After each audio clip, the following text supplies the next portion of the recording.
बिहार की दारुल हुकूमत पटना में वाक़ तारीखी खुदा बख्श लाइब्रेरी को मुनहदम करने का मंसूबा बनाया गया है। इस सिलसिले में मकामी इंतजामिया ने खुदा बख्श लाइब्रेरी के जिम्मेदारों को एक मकतूब रवाना किया है। लाइब्रेरी इंतजामिया ने मकामी इंतजामिया को लाइब्रेरी के मुनहदम करने की इजाजत देने से इनकार कर दिया है। वहीं दूसरी जानिब आईपीएस अफसर अमिताभ कुमार दास ने अहम कदम उठाया है। उन्होंने लाइब्रेरी को बचाने का मुतालबा करते हुए सदर जमहूरिया को अपना पुलिस मेडल वापस किया है। चलिए सीधे बात करेंगे अमिताभ कुमार दास जी से, जो इस वक्त हमारे साथ मौजूद हैं। अमिताभ सर, न्यूज 18 उर्दू को वक्त देने के लिए बेहद शुक्रिया।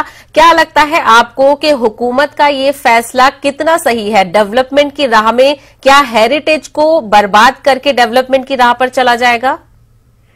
ऐसा है मोहतरमा कि ये डेवलपमेंट की बात ही नहीं है, ये पैसे की लूट होगी। और ये टेंडर माफिया है, बिहार में एक बहुत एक्टिव है टेंडर माफिया। और जितना भी ये फ्लाई ओवर बनते हैं या सड़कें बनती हैं, उस सब में पैसे की लूट होती है, बंदर बांट होता है जी। और उस लूट में मंत्री से लेके संतरी तक का कमीशन बंधा रहता है और ये खुलेआम होता है, इसमें कोई शर्म हया वाली बात नहीं है। ये खुला खेल फरोखाबादी है और ये लोग पूरा लूटते हैं। पब्लिक को विकास की बात करते हैं कि तरक्की हो रही है, लेकिन ये बेसिकली लूट के लिए ये फ्लाईओवर वगैरह बनाए जा रहे हैं। अमिताभ सर, आप ये कह रहे हैं कि सीधे तौर पर इस मामले को लेकर पॉलिटिक्स की जा रही है बिहार में? जी, मैं तो कह रहा हूँ, डंके की चोट पर कहता हूँ कि जो चीफ मिनिस्टर है नीतीश कुमार, वो माफिया की कठपुतली हैं, माफिया के इशारे पर नाच रहे हैं। और टेंडर माफिया को खुश करने के लिए उन्होंने खुदा बख्श लाइब्रेरी जैसी जो तारीखी लाइब्रेरी है उसको जमींदोज करने का हुक्म दिया है और मैं इसका बिल्कुल मुखालफत करता रहूंगा। आज जैसा आपने कहा कि मैंने सदर जमहूरिया को लौटा दिया है अपना पुलिस पदक, और ये लड़ाई अब आर पार की लड़ाई है, इसमें पीछे नहीं हटना है। तो आपको क्या लगता है कि आपका मेडल वापस करना इस कार्रवाई में कुछ असर करेगा? देखिए, मैं तो बहुत छोटा आदमी हूं, लेकिन मैंने अपने स्तर पर कोशिश की है और मैंने बाकी लोगों से भी दरखास्त की है कि बाकी लोगों को भी जो सम्मान मिले हो, जैसे किसी को पद्मश्री मिलती है, किसी को कोई अवार्ड मिलता है, मैं उन लोगों से भी दरखास्त करता हूं कि वो लोग भी अपने अपने सम्मान को वापस करने लगे, तो इस पर एक प्रेशर बनेगा। बिल्कुल। और लाइब्रेरी के डायरेक्टर की तरफ से भी जो एनओसी में इनकार किया गया है और दूसरी तरफ मुख्तलिफ जो इंतजामिया है, नुमाइंदे हैं, उन लोगों की तरफ से भी, ऑर्गेनाइजेशन की तरफ से भी इसकी मुखालफत की जा रही है। तो क्या सरकार, आपके पास लगता है कि क्या सरकार के पास ये वाहिद रास्ता था कि लाइब्रेरी के पार्ट को मुनहदम करके सड़क बनाई जाए या फ्लाईओवर बनाया जाए? क्या कोई और मुतबादिल इसके लिए है? नहीं, बहुत सारे अल्टरनेटिव्स हो सकते थे, लेकिन सरकार पर तो ये पावर का एक नशा चढ़ गया है ना। तो जब पावर का नशा जब चढ़ जाता है तो आप ऐसे ही काम करने लगते हैं, आप तुगलकी फरमान निकालने लगते हैं, आप दिल्ली से दौलताबाद करने लगते हैं।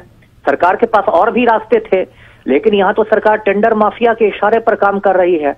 इसलिए मैंने एक खुद तहरीक शुरू की है और उसका नाम है कि हर शख्स खुदा बख्श जी। और उसमें मैंने कहा है कि हर शख्स, चाहे वो औरत हो, मर्द हो, हिंदू या मुसलमान हो, सबको आज खुदा बख्श खान बन के लड़ना है इस सरकार से। और हम एक ईंट को भी हम हिलने नहीं देंगे खुदा बख्श लाइब्रेरी की।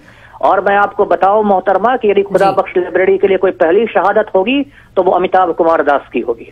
बिल्कुल। तो आप कहीं ना कहीं इस मामले में डटे रहेंगे। और अगर हम देखें तो अमिताभ साहब कि एक तरफ नीतीश कुमार उर्दू के तहफ्फुज की बिहार में बात कर रहे थे इलेक्शन के दौरान, और वो कह रहे थे कि लाइब्रेरी को लेकर उर्दू को फरोग दिया जाएगा, और दूसरी तरफ इस तरीके का फैसला कि रोड बनाने के लिए लाइब्रेरी, जो कि कदीम लाइब्रेरी है, 130 साल पुरानी ये लाइब्रेरी है, उसको मुनहदम करना किस हद तक जायज आप मानते हैं? बिल्कुल गलत है। ये नीतीश कुमार तो आप जानती हैं, इनका पूरा नाम ही पलटू राम पड़ गया है। ये तो एक जमाने में कहता था कि मैं मिट्टी में मिल जाऊंगा लेकिन बीजेपी के साथ नहीं जाऊंगा, और आज जाके तड़ी पर होम मिनिस्टर की गोद में बैठा हुआ है। तो इसकी बात पर कोई एतबार नहीं किया जा सकता है। ये चुनाव के समय लोगों को उल्लू बनाने के लिए उर्दू फारसी की बात कर रहा था, लेकिन आज टेंडर माफिया के इशारे पर खुदा बख्श लाइब्रेरी को तोड़ने पर आमदा हो गया है। तो इस पलटू राम की बात का कोई भरोसा नहीं है। बिल्कुल। तो खुदा बख्श लाइब्रेरी को लेकर मुखालिफत का दौर शुरू हो गया है, तमाम तरफ से मुखालिफत की जा रही है और आईपीएस अफसर अमिताभ कुमार जो इस वक्त हमारे साथ मौजूद हैं, उन्होंने अपना पुलिस मेडल सदर जमहूरिया को वापस कर दिया है ताकि खुदा बख्श लाइब्रेरी को बचाया जा सके। अब आगे इसमें देखना होगा कि बिहार हुकूमत और नीतीश कुमार की तरफ से इस लाइब्रेरी को लेकर क्या कुछ फैसला किया जाता है, क्या इस फैसले को वापस लिया जाएगा या फिर हुकूमत अपने इस फैसले पर डटी रहेगी। अमिताभ सर, बेहद शुक्रिया हमारे साथ बातचीत